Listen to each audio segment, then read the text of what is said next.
আসসালামু আলাইকুম ওয়া রাহমাতুল্লাহ। সুপ্রিয় দর্শক মণ্ডলী, আশা করি মহান আল্লাহ রাব্বুল আলামিনের অশেষ মেহেরবানি ও দয়ায় আপনারা সকলেই ভালো আছেন। একজন বোন বেশ কয়েকবার প্রশ্ন করেছেন, মহিলাদের লিপস্টিক ব্যবহারের ব্যাপারে ইসলামের কোনো বিধিনিষেধ আছে কি? এই নিয়ে বিস্তারিত জানিয়ে একটি ভিডিও বানালে উপকৃত হব। কারণ আমি ব্যক্তিগতভাবে একজন আল্লাহ ভীরু নারী, কিন্তু লিপস্টিক পছন্দ করি। আলহামদুলিল্লাহ প্রিয় বোন, লিপস্টিকের ব্যাপারটা মহিলাদের অতি প্রিয়, এটা আমরা জানি। প্রায় সব মহিলার কাছেই 4-5 রকমের লিপস্টিকের শেড থাকে। লিপস্টিক প্রেমিক কোনো কোনো বোন তো আবার রাতে ঠোঁটে লিপস্টিক পরা অবস্থাতেই শুয়ে পড়েন। তো যাই হোক, প্রশ্নের মূল উত্তরের আগে একটি বিশেষ তথ্য হলো, বর্তমানে আমরা যে সলিড লিপস্টিক প্রচলিত দেখি, এর উদ্ভব হয়েছে কিন্তু ইসলামের স্বর্ণযুগে। মুসলিম ব্যবসায়ীদের হাত ধরেই পৃথিবীতে সর্বপ্রথম লিপস্টিক আসে। সাধারণভাবে লিপস্টিক ব্যবহার হালাল, তবে আপনাকে অবশ্যই কিছু শর্ত পূরণ করতেই হবে। সর্বপ্রথম যে শর্তটি পূরণ করতে হবে, আপনাকে নিশ্চিত হতে হবে। ভিডিওটি শুরু করার আগে আসুন একটু প্রার্থনা করি। হে আল্লাহ, আপনি আমাদের সবাইকে ইসলামের প্রতিটি বিধান মেনে চলার তৌফিক দান করুন। যারা সব সময় ইসলামের দেখানো পথে চলতে চান, কমেন্ট বক্সে লিখুন আমিন এবং এই ভিডিওটিতে একটি লাইক দিন। ও যারা চ্যানেলটি এখনও সাবস্ক্রাইব করেননি, চ্যানেলটি এখনই সাবস্ক্রাইব করুন। এই ভিডিওটি লাইক টার্গেট 10,000, তাই এখনই ভিডিওটিতে লাইক দিয়ে দিন। বোনেরা, লিপস্টিক ব্যবহারের প্রথম শর্ত হচ্ছে লিপস্টিকের কেমিক্যাল ঠোঁটের জন্য ক্ষতিকর কিনা। যদি ব্যবহারে ঠোঁটের ক্ষতি হয়, তবে সে লিপস্টিক ব্যবহার করা হারাম হবে। এক্ষেত্রে একটু বিস্তারিত বলা প্রয়োজন। গত বেশ কয়েক বছর আগে বাংলাদেশের প্রখ্যাত একটি প্রসেসড ফুডের কোম্পানি ম্যাগি, যার খাবারে সীসা পাওয়া গিয়েছিল বলে দেশ জুড়ে হইচই পড়ে গিয়েছিল। রাতারাতি ম্যাগির গায়ে নিষিদ্ধ তকমা বসেছিল। শুনতে অবাক লাগলেও এটাই সত্যি যে লিপস্টিকে তার চেয়েও অনেক বেশি পরিমাণে সীসা থাকে, যা ঠোঁটে লাগলে ক্ষতি। লিপস্টিক রাঙানো ঠোঁট জিহ্বা দিয়ে চাটলে সেই লিপস্টিক পেটে চলে যায়। বলতে পারেন পেটে যায় সীসা, যা কিনা আমাদের স্নায়ু ও হরমোন নিঃসরণে ক্ষতি করে। এছাড়াও লিপস্টিক অনেক ধরনের অ্যালার্জি সৃষ্টি করে ত্বকে। ঠোঁট কালো করে দেয়, লোমকূপ বন্ধ করে দেয়, শুষ্ক করে দেয়, ঠোঁট ক্যান্সার হওয়ার কারণও হতে পারে। লিপস্টিক এমন কিছু উপাদান দিয়ে তৈরি হয় যার দ্বারা ক্যান্সার হওয়ার সম্ভাবনা অনেক গুণ বেড়ে যায় বলে মেডিকেল রিপোর্ট পাওয়া গিয়েছে। সুতরাং মা বোনদের প্রতি আমার অনুরোধ, লিপস্টিক যে সকল ক্ষতিকারক উপাদানে তৈরি, যেমন ধরুন সীসা, ক্যাডমিয়াম, পারদ ও অ্যান্টিমনি, এছাড়াও লিপস্টিকে থাকে ফর্মালডিহাইড, কার্সিনোজেন, মিনারেল অয়েল ও পেট্রোকেমিক্যালস। এ সকল উপাদান লোমকূপ বন্ধ করে দেয়। কার্সিনোজেনের মতো প্যারাবেন প্রিজারভেটিভ হিসেবে ব্যবহার করা হয় বলে শরীরের ক্ষতি করে। তো এখন আপনি যখন লিপস্টিক কিনবেন, তার আগে নিশ্চিত হয়ে নিন যে এই লিপস্টিকের মধ্যে ক্ষতিকারক উপাদানগুলো রয়েছে কিনা। লিপস্টিকের উপরে দেয়া ইনগ্রিডিয়েন্টসগুলো ভালোভাবে পড়ে নিন। একেবারে ছোট অক্ষরে লেখা থাকলে আতশ কাচ দিয়ে ভালোভাবে বড় অক্ষর করে পড়ে নিন যে এই খারাপ উপাদানগুলো আপনার কেনা লিপস্টিকে আছে কিনা। যদি থাকে, তাহলে এই লিপস্টিক আপনার জন্য ব্যবহার করা ইসলাম সম্মত হবে না, কারণ ক্ষতিকারক কোনো জিনিস ব্যবহার করা ইসলাম সমর্থন করে না। আমি ভিডিওর শুরুতে বলেছিলাম, বর্তমানে আমরা যে সলিড লিপস্টিক ব্যবহার করি, এর উদ্ভাবন হয়েছে ইসলামের স্বর্ণযুগে মুসলিম ব্যবসায়ীদের হাত ধরে। তো তারা যে প্রক্রিয়ায় লিপস্টিক ব্যবহার করত, তা ছিল একেবারেই হালাল উপাদান দিয়ে। আমাদের ভিডিওর ডিসক্রিপশনে এবং কমেন্ট পিনে আমরা এই প্রক্রিয়ার লিপস্টিক বানানোর ঘরোয়া পদ্ধতি আপনাদের জানিয়ে দেব। আপনারা অবশ্যই পিন কমেন্টটি পড়ে নেবেন। চাইলে ঘরোয়া পদ্ধতিতে হালাল উপায়ে হালাল উপাদান ব্যবহার করে নিজে লিপস্টিক বানিয়ে ব্যবহার করতে পারবেন। এবার আসুন দ্বিতীয় পয়েন্টে। লিপস্টিক ব্যবহারের ক্ষেত্রে দ্বিতীয় যে বিষয়টি মাথায় রাখতে হবে, যে কোনো পথভ্রষ্ট নারী, নর্তকী, মডেল, নায়িকা, কাফিরাদের অনুকরণে লিপস্টিক লাগানো যাবে না।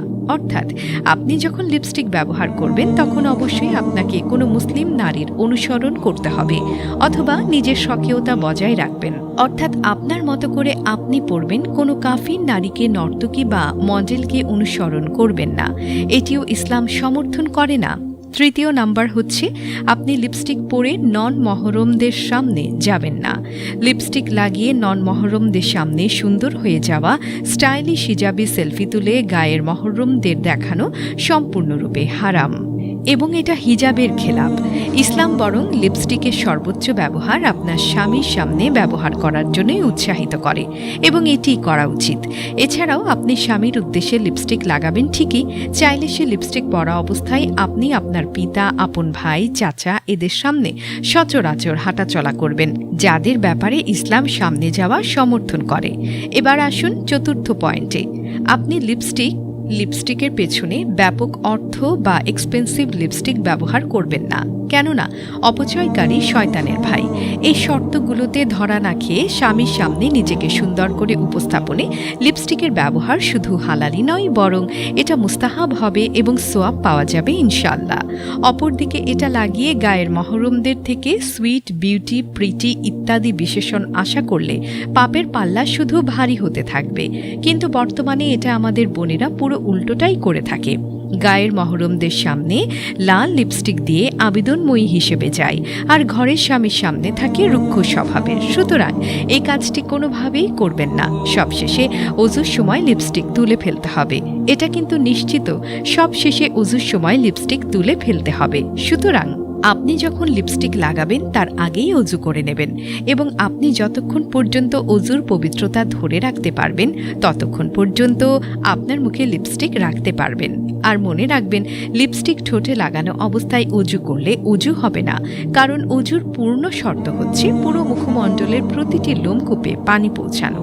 লিপস্টিক না ওঠালে পানি পৌঁছাবে না, ফলে অজুও হবে না।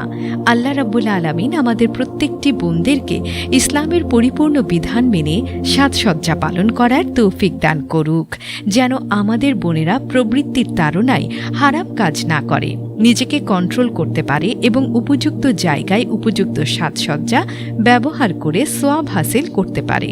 আমিন। আমার প্রিয় বোনেরা, এবারে জেনে নিন মুসলিম নারীর পোশাক নিয়ে কোরআন হাদিসে যা বলা হয়েছে। নারীর প্রতি ইসলামের মমত্ব ও দায়বোধ থেকে ইসলাম নারীকে পোশাকে বেশি সংযত হওয়ার আদেশ দিয়েছে, যেন পৃথিবীতে তার পথ চলা মসৃণ হয়, সে নিরাপদে জীবনযাপন করতে পারে, পুরুষের লালসার শিকার না হয়। চিন্তাশীল আলেমরা মনে করেন বর্তমান সমাজে ক্রমবর্ধমান নারী নিগ্রহের ঘটনা ইসলামের পোশাক নীতিকে যৌক্তিক ও অপরিহার্য প্রমাণ করে।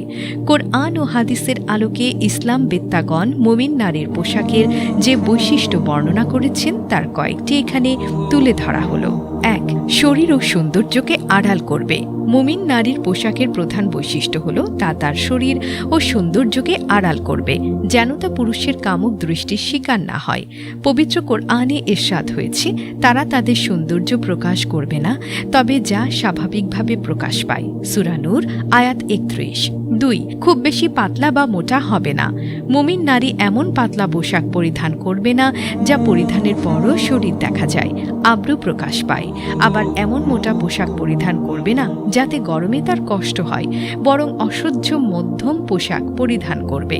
একাধিক হাদিসে অতিরিক্ত পাতলা পোশাক পরিধানকে কিয়ামতের নিদর্শন বলা হয়েছে। ৩. ঢিলে ঢালা হবে। ইসলাম নারী ও পুরুষ উভয়কে ঢিলে ঢালা পোশাক পরিধানের নির্দেশ দিয়েছে।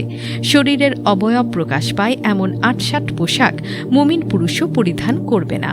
আর নারী তো নয়ই, কেননা এমন পোশাক অন্যকে প্রলুব্ধ করতে পারে। অনেক সময় তা বোরকা, হিজাব ও পর্দার উদ্দেশ্যকেও ব্যাহত করে। ৪. পুরো শরীর ঢেকে রাখবে। ইসলাম নারীকে এমন পোশাক পরিধান করতে বলেছে যা তার পুরো শরীরকে ঢেকে রাখবে। শরীর বের হয়ে থাকে এমন পোশাক পরিধান করতে নিষেধ করেছে। পবিত্র কোরআনে ইরশাদ হয়েছে, হে নবী, আপনি আপনার স্ত্রী, কন্যা ও মুমিনদের স্ত্রীদের বলে দিন যেন তাদের চাদর নিজেদের উপর টেনে দেয়, এতে তাদের চেনা সহজ হবে এবং তাদের উত্তপ্ত করা হবে না। আল্লাহ ক্ষমাশীল ও দয়ালু। সূরা আহজাব আয়াত ৫৯। আলোচ্য আয়াতে ইসলাম নারীকে যে শালীন ও সংযত পোশাক পরিধান করতে বলেছে তার কারণ বিবৃত হয়েছে। তা হল পুরুষের কামুক দৃষ্টি, অশালীন মন্তব্য ও যৌন সহিংসতা থেকে নারীকে রক্ষা করা। ৫. পুরুষের পোশাকের মতো হবে না। ইসলাম নারীকে নারী সুলভ এবং পুরুষকে পুরুষ সুলভ পোশাক পরিধানের নির্দেশ দিয়েছে। শরিয়াতের বিধান মতে নারী যেমন পুরুষের পোশাক পরিধান করবে না, তেমনি পুরুষও নারীর মতো পোশাক পরিধান করবে না। উভয় পোশাক ও সাজসজ্জা হবে ভিন্ন ভিন্ন। রাসূলুল্লাহ সাল্লাল্লাহু আলাইহি ওয়াসাল্লাম মুমিন নারী পুরুষকে সতর্ক করেছেন। আব্দুল্লাহ ইবনে আব্বাস রাদিয়াল্লাহু তাআলা আনহু থেকে বর্ণিত, রাসূলুল্লাহ সাল্লাল্লাহু আলাইহি ওয়াসাল্লাম নারীর বেশভূষা গ্রহণকারী পুরুষকে এবং পুরুষের বেশভূষা গ্রহণকারী নারীকে অভিশাপ করেছেন। তিনি বলেছেন, তাদের তোমাদের ঘর থেকে বের করে দাও। সহিহ বুখারী হাদিস 1585। অন্য হাদিসে ইরশাদ হয়েছে, রাসূলুল্লাহ সাল্লাল্লাহু আলাইহি ওয়াসাল্লাম নারীর সাদৃশ্য গ্রহণকারী পুরুষকে এবং পুরুষের সাদৃশ্য গ্রহণকারী নারীকে অভিশাপ করেছেন। সহিহ বুখারী হাদিস 1631।